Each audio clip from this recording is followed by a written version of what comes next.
मैं 1 घंटे बाद शहर से बाहर रेलवे लाइन के करीब जो हमारा खुफिया क्वार्टर था और जिसके तह खाने में मेरी जासूसी कमांडो का सारा सामान पड़ा हुआ था वहाँ पहुँच गया। करीम भाई वहाँ पहले ही मौजूद था। मैंने उसे चंद्रिका से अपनी रात वाली मुलाकात के बारे में कुछ न बताया। मीनाक्षी से जो मुलाकात हुई थी उसकी पूरी तफसील सुना दी और कहा, मीनाक्षी के ज़रिए अब मैं रॉ के चीफ से मिलने वाला हूँ। मुझे पूरी उम्मीद है कि मैं इस शख्स को अपना मुरीद बनाने में ज़रूर कामयाब हो जाऊँगा। करीम भाई ने पूछा, इस वक्त तुम्हें मुझसे क्या काम है? मैंने कहा, मुझे शायद ट्राइडेंट होटल में मज़ीद कुछ रोज़ क़याम करना पड़ जाए। मेरे पास इस वक्त तुम्हारी दी हुई रकम में से होटल के सिर्फ़ 1 दिन का किराया बाकी है। मुझे कुछ मज़ीद रकम की ज़रूरत है।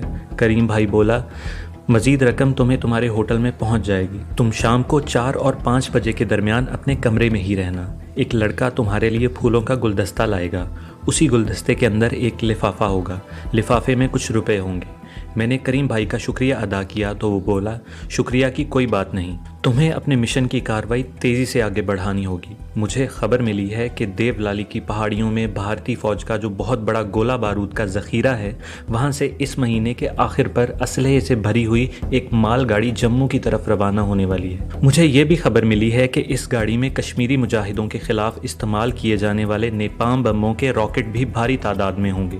ये नेपाम बम वाले रॉकेट कश्मीरियों के घरों को आग लगाने के लिए इस्तेमाल होंगे। ये सारा असलहा कश्मीर के महाज पर कश्मीरी मुजाहिदों के खिलाफ इस्तेमाल किया जाएगा। तुम्हारा काम यह है कि तुम इस मालगाड़ी के देवलाली से रवाना होने का सही वक्त मालूम करो ताकि देवलाली और जम्मू के दरमियान की जगह पर इस गाड़ी को तबाह किया जा सके।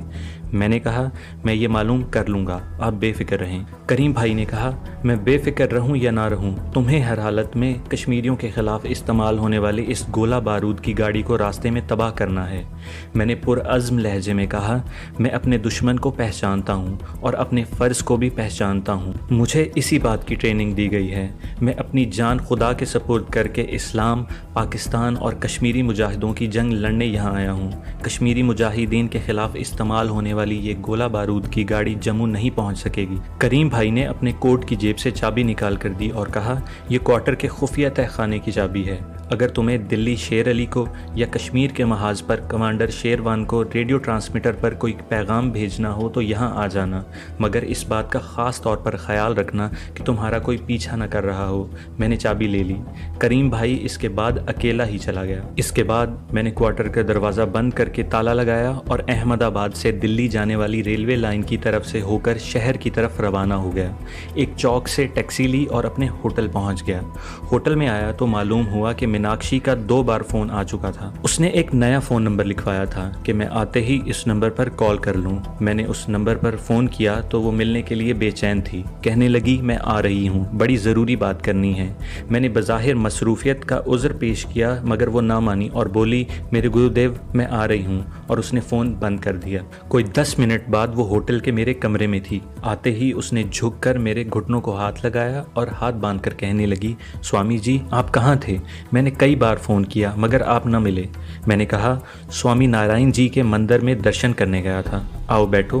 वो मेरे पास ही सोफे पर बैठ गई। इसने बड़े भड़कीले नीले रंग की रेशमी साड़ी पहन रखी थी। जूड़े में मोतियों की बजाय रजनीगंधा के फूल सजे हुए थे।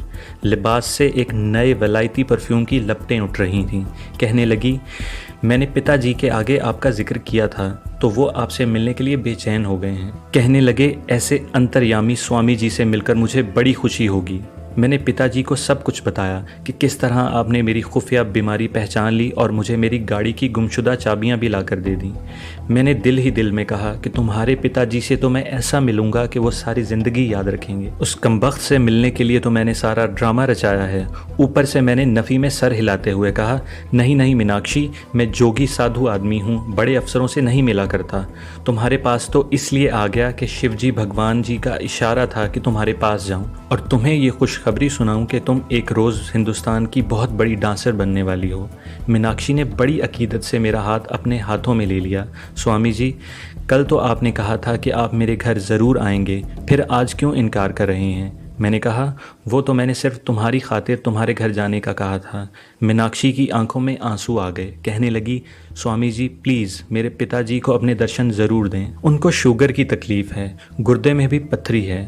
आज गुर्दे में थोड़ी थोड़ी दर्द हो रही थी, वरना वो तो मेरे साथ ही आते हैं। मैंने दिल में कहा, मेरी ख्याली बीवी हवाई मखलूक चंद्रिका ने अपना काम शुरू कर दिया है और मिस्टर पांडे के गुर्दे पर हमला कर दिया है। मैंने कहा, अच्छा तुम्हारी खातिर मैं शाम को तुम्हारे पिताजी से मिलने चला चलूँगा। मीनाक्षी बड़ी खुश हुई। उसने मेरे दोनों हाथ चूम लिए और उसके साथ आंखें लगाईं और कहा, मैं शाम को खुद लेने आऊँगी। वो चली गई। शाम तक मैं अपने कमरे में ही पड़ा रहा। मुझे मालूम था कि शाम को 4 और 5 बजे के दरमियान करीम भाई का भेजा हुआ कोई लड़का मेरे लिए मजीद रकम लेकर आ रहा है। ठीक 4:30 बजे मेरे दरवाजे पर दस्तक हुई। मैंने दरवाज़ा खोला तो बाहर एक लड़का अपने हाथों में फूलों का गुलदस्ता लिए खड़ा था। गुलदस्ते के गिर्द सुर्ख रंग का कागज़ लिपटा हुआ था। उसने मुझे नमस्कार किया और बोला, सर ये आपके लिए है। मैंने लड़के को 5 रुपये का इनाम दिया और गुलदस्ता लेकर दरवाज़ा बंद कर दिया। गुलदस्ते का कागज़ जल्दी से उतारकर फूलों को अलग अलग किया तो उसके अंदर एक नीले रंग का लिफाफा छुपा हुआ था। लिफाफा खोला तो उसमें 4000 के करेंसी नोट थे। होटल में मेरे 1 दिन और 1 रात का किराया पूरा हो चुका था। मैं उसी वक्त नीचे गया और मज़ीद 24 घंटे के लिए कमरा बुक करा लिया। 5:30 बजे मीनाक्षी गाड़ी लेकर पहुंच गई। मैं उसके साथ गाड़ी में बैठा और उसके पिताजी से मिलने चल पड़ा। मीनाक्षी का बंगला शहर के अमीर तरीन इलाके में वाक़ था। बहुत बड़े बाग में बना हुआ ये बंगला 2 मंजिला था। बाग में किस्म किस्म के मौसमी फूल खिले हुए थे। ऊंचे ऊंचे पुराने दरख्त थे। जैसे ही गाड़ी पोर्च में जाकर खड़ी हुई तो एक वर्दी पोश मुलाजिम ने आगे बढ़कर दरवाज़ा खोल दिया। मीनाक्षी मुझे साथ लिए बंगले के खूबसूरत और कुशादा ड्राइंग रूम से गुजर कर अपने पिताजी के कमरे में ले गई। ये इसके बाप का बेडरूम था। मैंने कमरे में दाखिल होते ही देखा कि बेडरूम में रोशनी हो रही थी। डबल बेड वाले पलंग पर एक भूरी भूरी मूंछों वाला पुख्ता उम्र का आदमी, जिसकी तोंद फूली हुई थी, पलंग के तकियों में टेक लगाए नीम दराज था।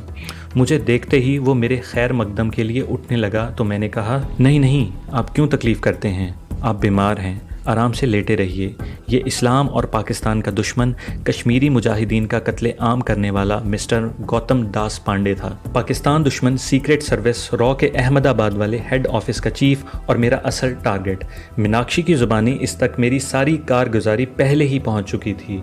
इसने मुझे जैन मत के रवायती लिबास में देखा तो खुश होकर बोला, स्वामी जी आप तो महावीर के भगत हैं। बेटी मीनाक्षी ने मुझे आपकी बातें सुनाई तो मैंने कहा, बेटी महावीर जी के भक्तों के पास बड़ी ताकतें होती हैं। आपसे मिलकर मुझे बड़ी खुशी हुई है। इसकी बातों से लगता था कि इस पर मेरी शख्सियत का उतना रोब नहीं बैठ सका जितना रोब उसकी बेटी मीनाक्षी पर पड़ चुका था।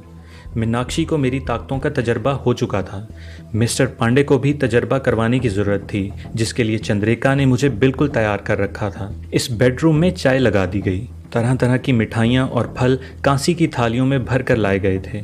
मीनाक्षी ने खुद चाय बनाकर मुझे पेश की। इसके बाप मिस्टर GD पांडे ने मेरी कलाई में महावीर के अवतार वर्धना का मंगलसूत्र देखकर कहा, स्वामी जी ये मंगलसूत्र आपने नंदीकंठ के भगत जी से लिया होगा। मैंने कहा, जी हाँ, मगर बड़ी परीक्षा के बाद ये मिला है। मीनाक्षी बोली, डैडी स्वामी जी बड़े विद्वान हैं, महावीर जी के सच्चे भगत हैं। क्यों नहीं, क्यों नहीं। मिस्टर पांडे बड़ा पुराना और मंझा हुआ भारतीय CSP ऑफिसर और ब्यूरोक्रेट था।